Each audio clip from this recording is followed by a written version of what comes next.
El libro de Esther, capítulo 1. Estos hechos sucedieron en los días del rey Jerjes, quien reinó sobre 127 provincias, desde la India hasta Etiopía.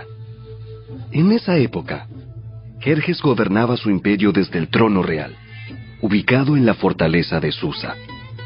En el tercer año de su reinado, hizo un banquete para todos sus nobles y funcionarios. Invitó a todos los oficiales del ejército de Persia y Media, y también a los príncipes y nobles de las provincias. La celebración duró 180 días, y fue una gran exhibición de la opulenta riqueza de su imperio y de la pompa y el esplendor de su majestad. Cuando todo terminó, el rey ofreció un banquete para todo el pueblo, que se encontraba en la fortaleza de Susa, desde el más importante hasta el más insignificante. El banquete duró 7 días y se realizó en el patio del jardín del palacio. El patio estaba elegantemente decorado con cortinas de algodón blanco y colgantes azules, sostenidos con cuerdas de lino y cintas de color púrpura que pasaban por anillos de plata incrustados en columnas de mármol. Había divanes de oro y de plata sobre un piso de mosaicos de cuarzo, mármol, nácar y otras piedras costosas. Las bebidas se servían en copas de oro de distintos diseños, y había vino real en abundancia, lo cual reflejaba la generosidad del rey. Por decreto del rey, no había límite de consumo, porque el rey había dado instrucciones a todos los empleados del palacio de que sirvieran a cada hombre cuanto quisieran. Al mismo tiempo, la reina Vasti hizo un banquete para las mujeres en el palacio real del rey Jerjes. Al séptimo día de la fiesta, cuando el rey Jerjes estaba muy alegre a causa del vino, les ordenó a los 7 eunucos que lo servían, Meumán, Vista, Carbona, Victa, Abacta, Setar y Carcas, que le trajeran a la reina Vasti con la corona real en la cabeza. Quería que los nobles y los demás hombres contemplaran su belleza, porque era una mujer sumamente hermosa. Pero cuando le comunicaron la orden del rey a la reina Vasti, ella se negó a ir. Esa respuesta enfureció al rey y lo hizo arder de enojo. Entonces, el rey consultó de inmediato con sus sabios consejeros, quienes conocían todas las leyes y costumbres persas, porque siempre les pedía consejo. Sus nombres eran Carcena, Setar, Admata, Tarsis, Meres, Marcena y Memucán, 7 nobles de Persia y Media. Esos hombres se reunían frecuentemente con el rey y ocupaban los cargos más altos del imperio. ¿Qué debe hacerse con la reina Vasti? ¿Qué sanción impone la ley para una reina que se niega a obedecer las órdenes que el rey le envía debidamente por medio de sus eunucos? Memucán contestó al rey y a los nobles: La reina Vasti ofendió no solo al rey, sino también a cada noble y ciudadano del imperio.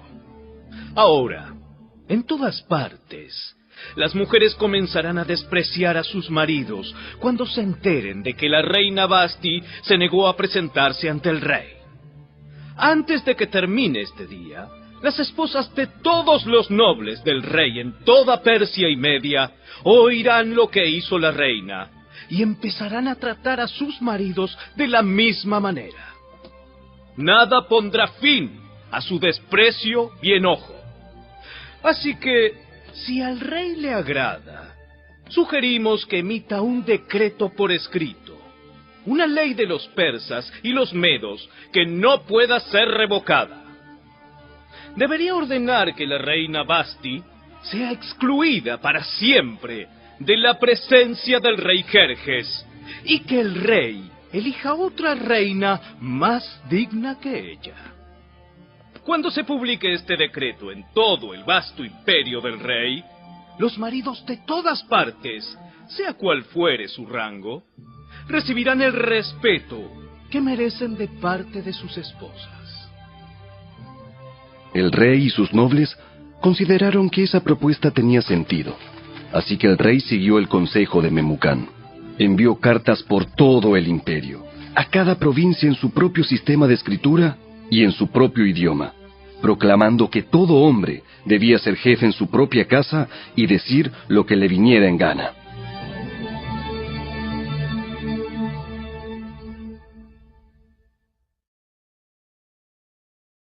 Capítulo 2. Una vez que se le pasó el enojo, Jerjes comenzó a pensar en Vasti y en lo que ella había hecho, y también en el decreto que él había firmado. Así que sus asistentes personales sugirieron lo siguiente: busquemos en todo el imperio jóvenes hermosas y vírgenes para el rey. Que el rey nombre delegados en cada provincia para que reúnan a esas hermosas jóvenes en el harén real en la fortaleza de Susa. Hegai, el eunuco del rey a cargo del harén, se ocupará de que todas ellas reciban tratamientos de belleza. Después, la joven que más agrade al rey será reina en lugar de Vasti. Al rey le pareció muy bueno ese consejo, así que decidió ponerlo en práctica.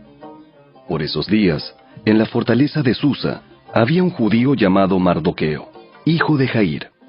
Pertenecía a la tribu de Benjamín y era descendiente de Cis y Simei. Su familia había estado entre los que, junto con Joaquín, rey de Judá, fueron desterrados de Jerusalén y llevados a Babilonia por el rey Nabucodonosor. Mardoqueo tenía una prima joven muy hermosa y atractiva, que se llamaba Adasa, a la cual también le decían Ester.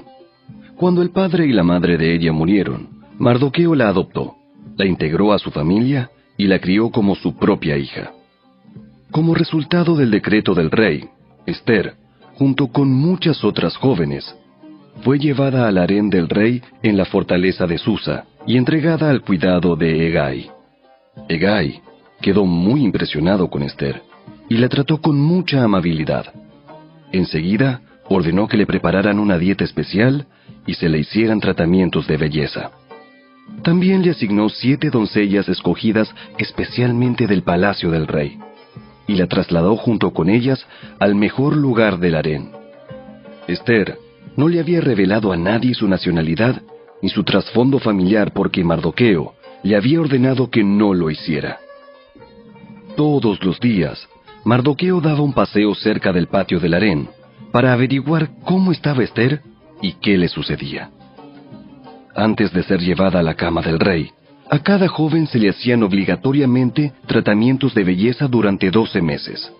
Los primeros 6 con aceite de mirra y los siguientes con perfumes y ungüentos especiales. Cuando llegaba el momento para presentarse en el palacio del rey, se le permitía elegir la ropa y las joyas que quisiera llevarse del harén. Esa noche la llevaban a las habitaciones privadas del rey, y a la mañana siguiente la pasaban a un segundo harén, donde vivían las esposas del rey. Allí quedaba al cuidado de Sasgás, el eunuco del rey que se ocupaba de las concubinas. Jamás volvía a la presencia del rey a menos que a él le hubiera agradado de manera especial y la mandara a llamar por su nombre. Ester era hija de Abihail, tío de Mardoqueo. Mardoqueo había adoptado como hija a su prima menor, Ester. Cuando a Ester le llegó el turno de ser llevada ante el rey, ella siguió el consejo de Hegai, el eunuco encargado del harén. No pidió nada aparte de lo que él le sugirió, y todos los que la veían, la admiraban. Llevaron a Ester ante el rey Jerjes, en el palacio real, a comienzos del invierno del 7º año de su reinado. Y el rey amó a Ester más que a todas las demás jóvenes. Estaba tan encantado con ella, que le puso la corona real sobre la cabeza y la declaró reina en lugar de Vasti. Para celebrar la ocasión, ofreció un gran banquete en honor de Ester a todos sus nobles y funcionarios. Decretó día de fiesta para las provincias y entregó generosos regalos a todos. Aún después de que todas las jóvenes fueron trasladadas al segundo harén y Mardoqueo fue designado oficial del palacio, Ester siguió manteniendo en secreto su trasfondo familiar y su nacionalidad. Todavía seguía los consejos de Mardoqueo, tal como cuando vivía en su casa. Cierto día, mientras Mardoqueo estaba de guardia en la puerta del rey, dos de los eunucos del rey, Bigtana y Teres, guardias que custodiaban la entrada a las habitaciones privadas del rey, se enojaron con el rey Jerjes y conspiraron para asesinarlo. Pero Mardoqueo se enteró del complot y le pasó la información a la reina Ester. Entonces ella se lo contó al rey y le dio el crédito a Mardoqueo por la noticia. Cuando se hizo la investigación y se confirmó que lo que decía Mardoqueo era cierto, los dos hombres fueron atravesados con un poste afilado. Todo el suceso quedó registrado en el libro de la historia del reinado del rey Jerjes.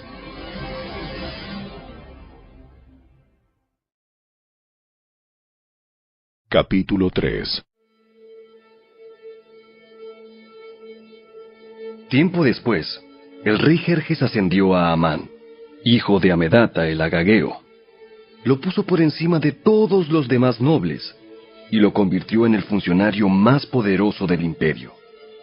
Todos los funcionarios del rey se inclinaban ante Amán en señal de respeto cada vez que él pasaba porque el rey lo había ordenado. Pero Mardoqueo se negó a inclinarse ante él o a rendirle homenaje.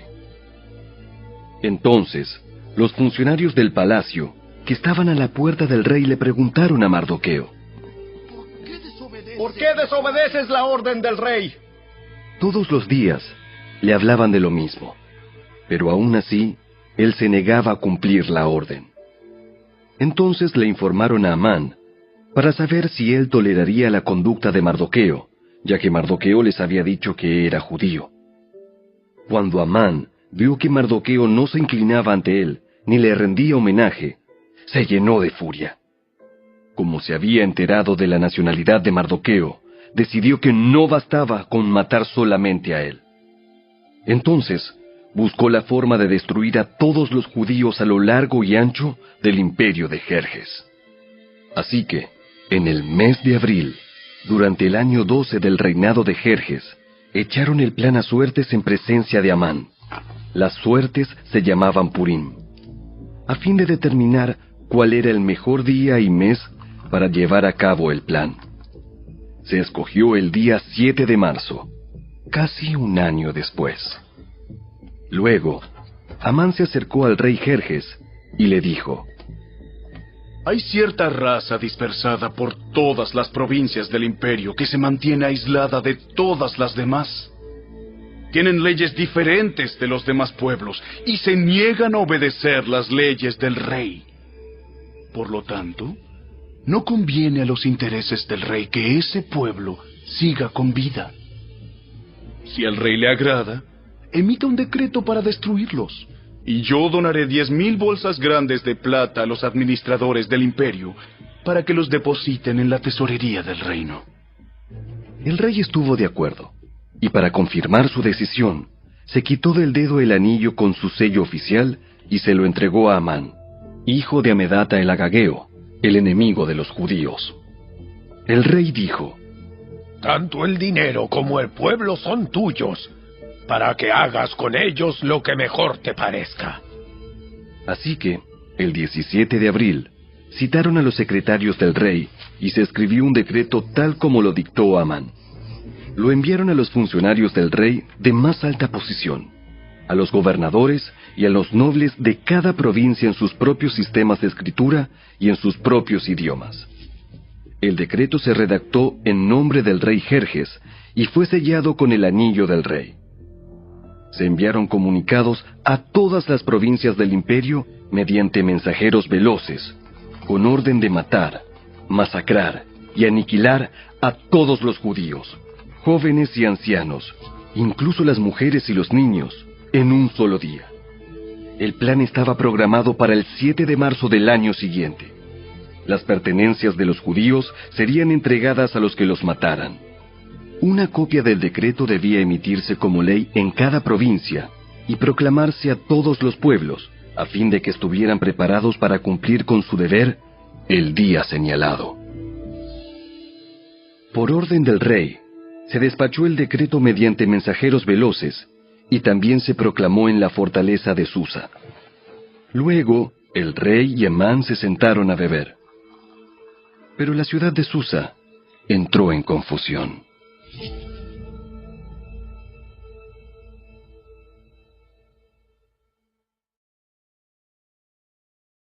Capítulo 4. Cuando Mardoqueo se enteró de todo lo que había ocurrido, se rasgó su ropa, se vistió de tela áspera, se arrojó ceniza y salió por la ciudad llorando a gritos con un amargo lamento. Llegó hasta la puerta del palacio, porque no se permitía que nadie entrara por la puerta del palacio vestido de luto. A medida que la noticia del decreto real llegaba a todas las provincias, había más duelo entre los judíos. Ayunaban, lloraban y se lamentaban, y muchos se vestían con tela áspera y se acostaban sobre ceniza. Cuando las doncellas y los eunucos de la reina Ester se le acercaron y le contaron lo de Mardoqueo, ella se angustió profundamente. Le envió ropa para reemplazar la tela áspera, pero él la rechazó. Luego, Ester llamó a Atac, uno de los eunucos del rey que había sido designado como su asistente. Le ordenó que fuera a ver a Mardoqueo y averiguara qué era lo que le preocupaba y por qué estaba de luto. Entonces Atac salió a buscar a Mardoqueo a la plaza, frente a la puerta del palacio. Mardoqueo lo puso al tanto de todo lo que había pasado. Hasta le dijo el monto exacto de dinero que Amán había prometido depositar en la tesorería del reino para la destrucción de los judíos. Mardoqueo le entregó a Atac una copia del decreto emitido en Susa, que ordenaba la muerte de todos los judíos. Le pidió a Atac que se lo mostrara a Ester y le explicara la situación. También le pidió a Atac que la exhortara a presentarse ante el rey para suplicarle compasión e interceder a favor de su pueblo. Así que Atac volvió a Ester con el mensaje de Mardoqueo. Entonces Ester le ordenó a Atac que volviera a ver a Mardoqueo y le diera el siguiente mensaje. Todos los funcionarios del rey e incluso la gente de las provincias saben que cualquiera que se presenta ante el rey en el patio interior sin haber sido invitado está condenado a morir, a menos que el rey le extienda su cetro de oro, y el rey no me ha llamado a su presencia en los últimos 30 días. Así que Atac le dio el mensaje de Ester a Mardoqueo. Mardoqueo le envió la siguiente respuesta a Ester. No te creas que por estar en el palacio escaparás cuando todos los demás judíos sean asesinados. Si te quedas callada en un momento como este, el alivio y la liberación para los judíos surgirán de algún otro lado, pero tú y tus parientes morirán. ¿Quién sabe si no llegaste a ser reina precisamente para un momento como este? Entonces, Ester envió la siguiente respuesta a Mardoqueo. Ve y reúne a todos los judíos que están en Susa y hagan ayuno por mí. No coman ni beban durante 3 días, ni de noche ni de día. Mis doncellas y yo haremos lo mismo. Entonces, aunque es contra la ley, entraré a ver al rey. Si tengo que morir, moriré. Así que Mardoqueo se puso en marcha e hizo todo tal como Ester le había ordenado.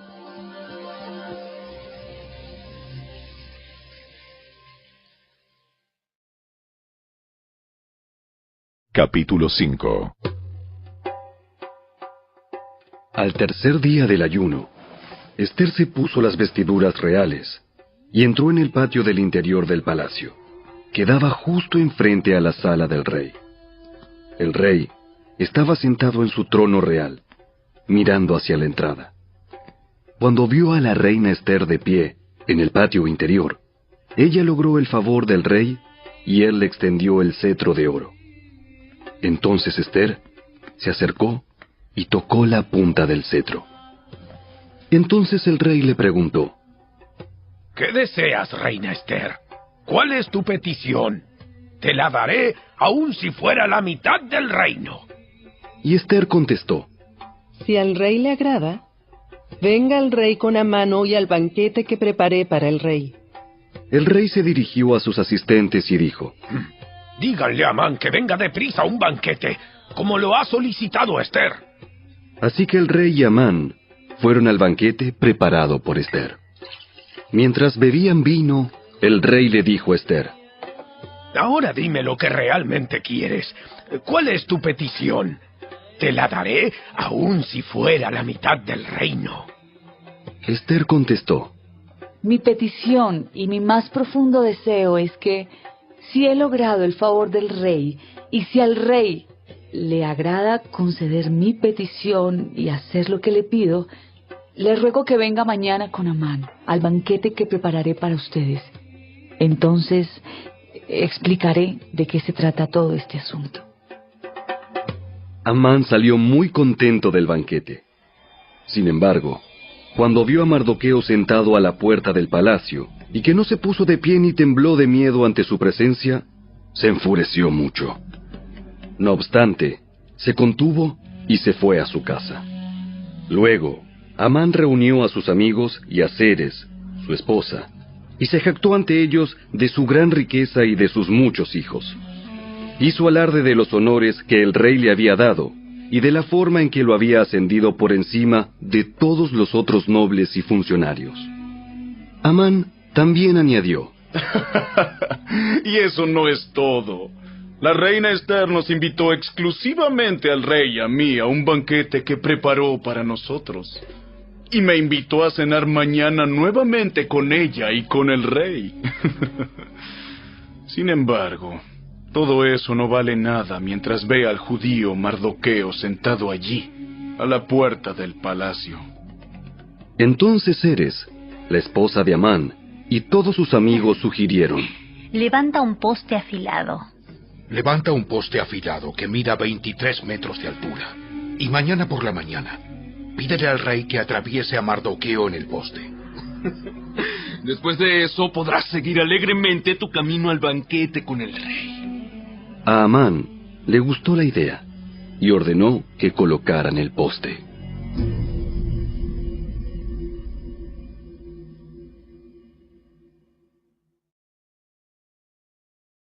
Capítulo 6. Esa noche, el rey no podía dormir. Entonces ordenó a un asistente que le trajera el libro de la historia de su reino para que se lo leyeran. En los registros, descubrió el relato de cuando Mardoqueo informó del complot que Bigtana y Teres, dos de los eunucos que cuidaban la puerta de las habitaciones privadas del rey, habían tramado para asesinar al rey Jerjes. ¿Qué recompensa o reconocimiento le dimos a Mardoqueo por este acto? Sus asistentes contestaron: Nunca se ha hecho nada. ¿Quién está en el patio exterior? Resulta que Amán acababa de llegar al patio exterior del palacio para pedirle al rey que atravesara a Mardoqueo en el poste que había preparado. Entonces, los asistentes contestaron al rey: Es Amán el que está en el patio. ¡Háganlo pasar! Entonces, Amán entró, y el rey dijo: ¿Qué debo hacer para honrar a un hombre que verdaderamente me agrada? Amán pensó para sí: ¿A quién querría honrar el rey más que a mí?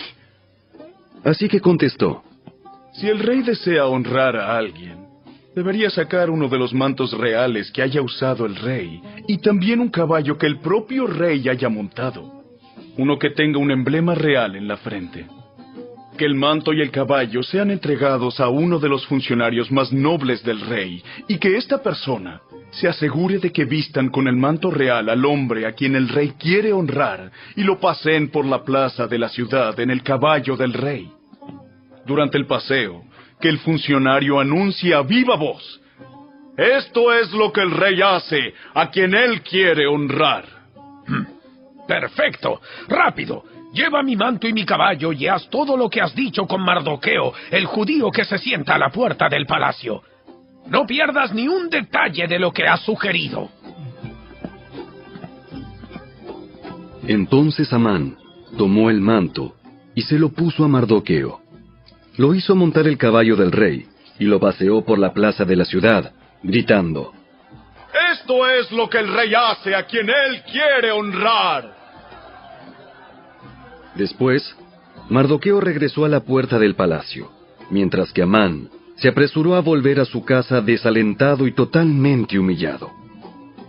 Cuando Amán le contó a su esposa, Ceres, y a todos sus amigos lo que había sucedido, sus sabios consejeros y su esposa dijeron: Ya que Mardoqueo, este hombre que te ha humillado, es de origen judío, jamás tendrás éxito con tus planes contra él. Oh, será tu ruina seguir oponiéndote a él.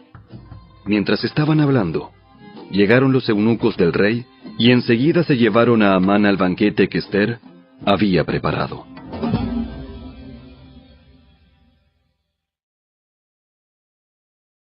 Capítulo 7. Entonces el rey y Amán fueron al banquete de la reina Ester.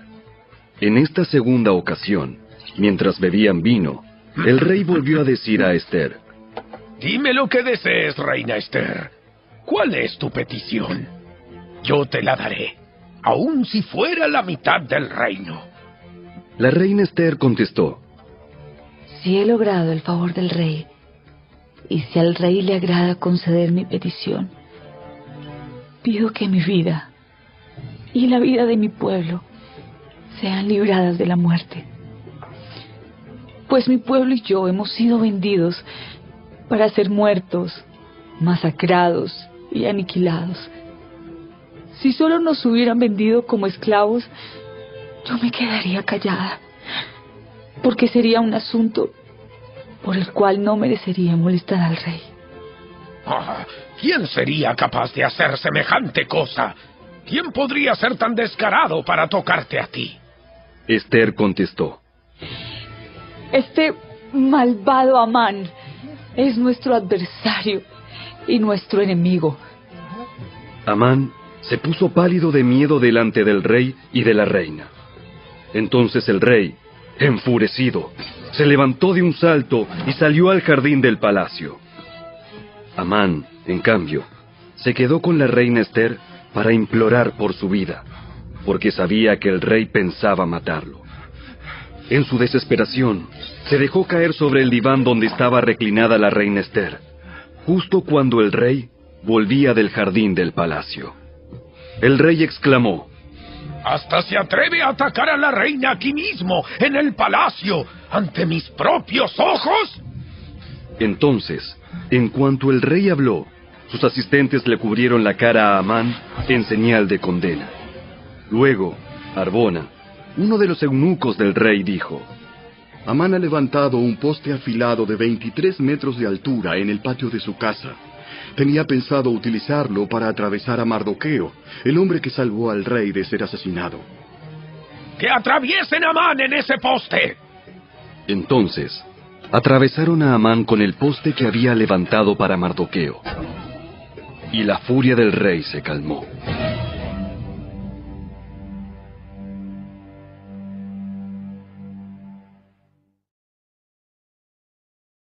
Capítulo 8.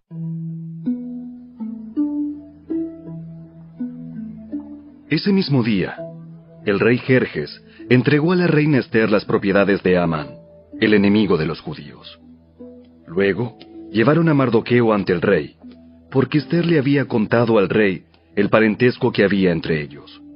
El rey se quitó el anillo con su sello oficial, el cual había recuperado de Amán, y se lo dio a Mardoqueo. Y Ester nombró a Mardoqueo como encargado de las propiedades de Amán. Luego Ester volvió a presentarse ante el rey, cayó a sus pies y le suplicó con lágrimas que detuviera el plan siniestro que Amán, el agageo, había conspirado contra los judíos. Nuevamente el rey extendió su cetro de oro hacia Ester, de modo que ella se levantó y permaneció de pie delante de él. Ester dijo: Si al rey le place y yo he logrado su favor, y si al rey le parece correcto y yo le resulto agradable, que se emita un decreto que anule las órdenes de Amán, hijo de Amedata, el agageo, quien ordenó la destrucción de los judíos en todas las provincias del rey. Pues, ¿cómo podría soportar ver a mi pueblo y a mi familia ser masacrados y destruidos? Entonces el rey Jerjes dijo a la reina Ester y a Mardoqueo, el judío: Le he dado a Esther las propiedades de Amán, a quien atravesaron en un poste porque trató de destruir a los judíos. Ahora envíen un mensaje a los judíos en nombre del rey, que exprese lo que ustedes quieran, y séllenlo con el anillo del rey. Sin embargo, recuerden que todo lo que ya se ha escrito en nombre del rey, y lo que se ha sellado con su anillo, jamás puede ser revocado. Así que, el 25 de junio, reunieron a los secretarios del rey, y se escribió un decreto tal como Mardoqueo lo dictó. Lo enviaron a los judíos y a los funcionarios de más alta posición, a los gobernadores y a los nobles de las 127 provincias, que se extendían desde la India hasta Etiopía. Este decreto se escribió en los propios sistemas de escritura y en los propios idiomas de cada pueblo del imperio, incluido el de los judíos. El decreto se redactó en nombre del rey Jerjes y fue sellado con el anillo del rey. Mardoqueo envió los comunicados por medio de los mensajeros veloces, quienes montaban caballos rápidos, criados especialmente para el servicio del rey. El decreto del rey les daba autoridad a los judíos de todas las ciudades para unirse y defender su vida.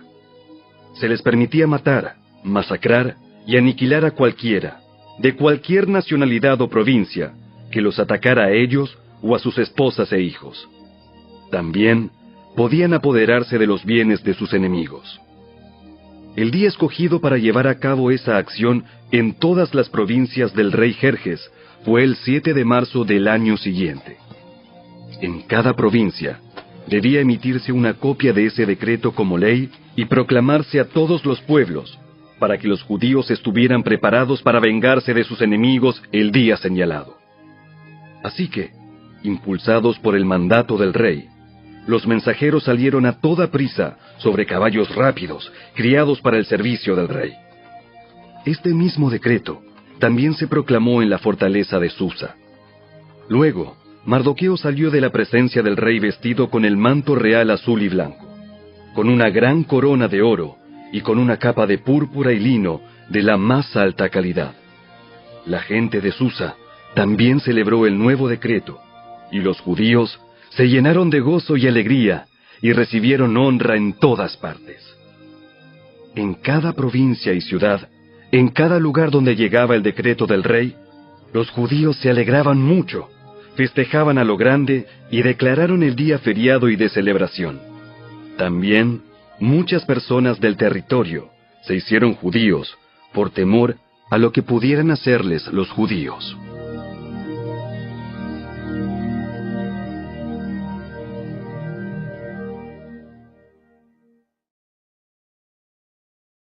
Capítulo 9. Así que, el 7 de marzo, los 2 decretos del rey entraron en vigencia. Ese día, los enemigos de los judíos tenían la esperanza de dominarlos, pero ocurrió todo lo contrario. Fueron los judíos quienes dominaron a sus enemigos. Los judíos se reunieron en sus ciudades, en todas las provincias del rey, para atacar a todo el que intentara hacerles daño. Pero nadie pudo hacerles frente porque todos les tenían miedo. Además, todos los nobles de las provincias, los funcionarios de más alta posición, los gobernadores y los funcionarios reales ayudaron a los judíos por temor a Mardoqueo, pues a Mardoqueo lo habían ascendido a un alto cargo en el palacio del rey, y su fama se extendía por todas las provincias a medida que se hacía más y más poderoso.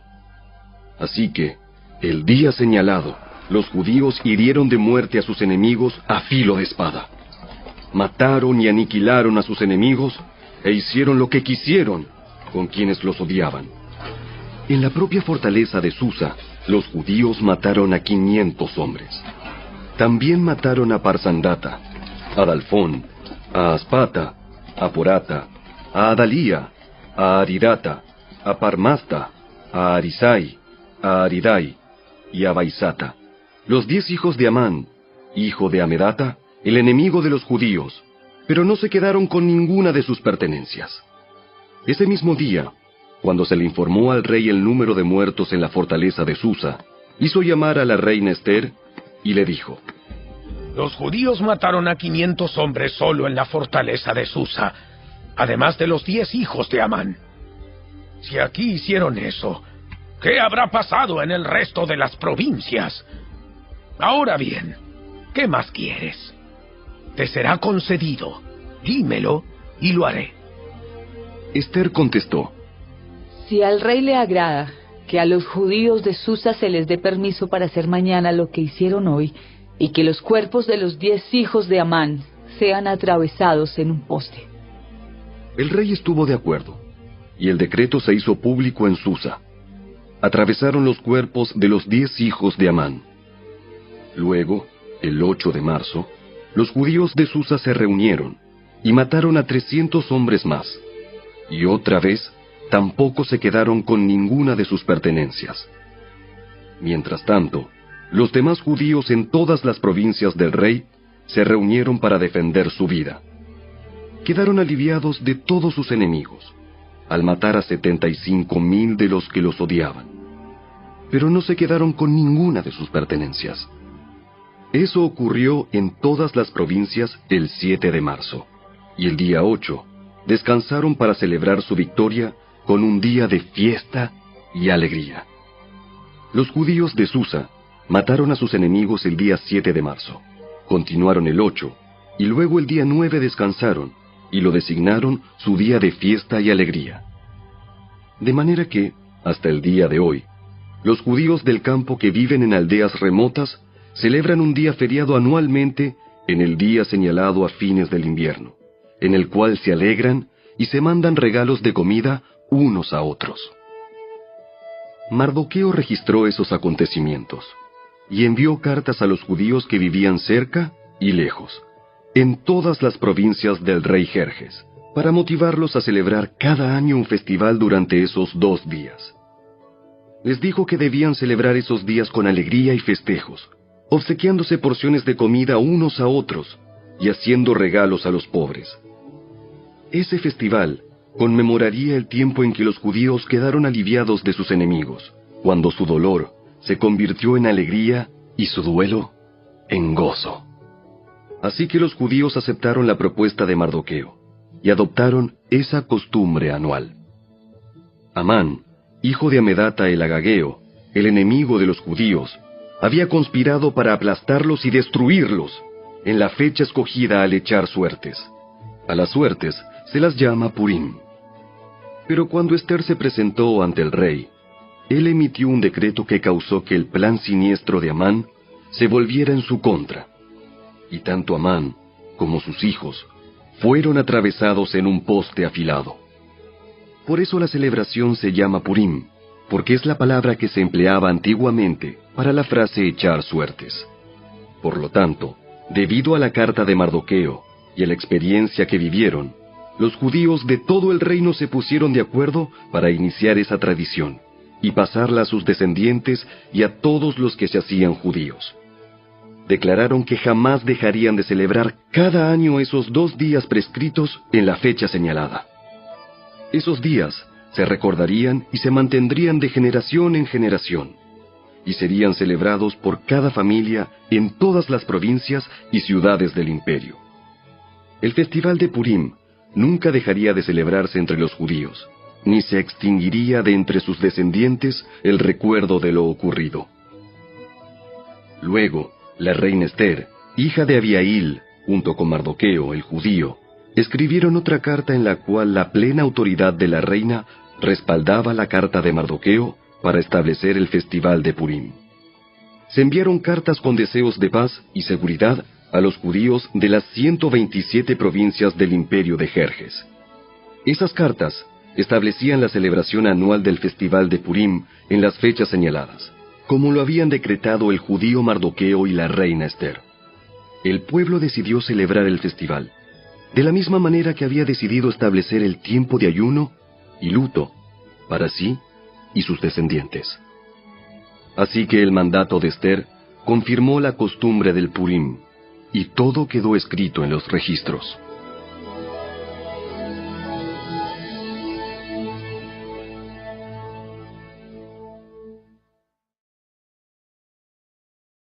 Capítulo 10. El rey Jerjes impuso un tributo en todo su imperio, incluso hasta las costas lejanas.